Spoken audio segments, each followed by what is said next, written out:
अगर आप भी चाहते हैं धनी म्यूजिक का ऑडियो वीडियो सबसे पहले आप तक पहुंचे, तो हमारे चैनल को सब्सक्राइब करें और साथ में बेल आइकन घंटी को दबाना बिल्कुल ना भूलें।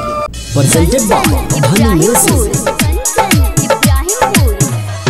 सुना भाई धोखा धस दे गइल, सुना भाई धोखा धस दे गइल, हमर माई के कहे सासू हमके आंसू दे गइल, हमर माई के कहे सासू हमके आंसू दे गइल। कंचन इब्राहिमपुर। प्रेजेंटेड बाय धनी म्यूजिक।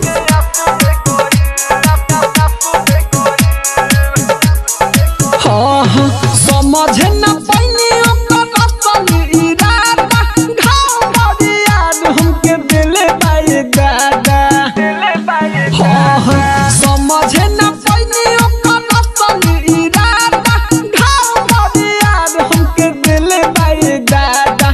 सबका से दर्द तक खासू दे गइल, हमर माई के कहे सासू हमके आंसू दे गइल, हमर माई के कहे सासू हमके आंसू दे गइल।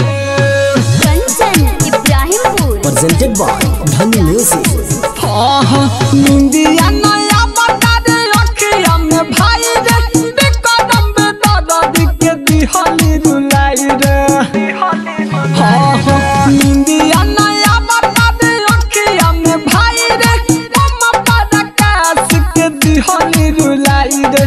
बोलू बाऊ दम दम झसू दे गइल, हमर माई के कहे सासू हमके आंसू दे गइल, हमर माई के कहे सासू हमके आंसू दे गइल। सुना भाई धोखा धस दे गइल, सुना भाई धोखा धस दे गइल, हमर माई के कहे सासू हमके आंसू दे गइल, हमर माई के कहे सासू हमके आंसू दे गइल।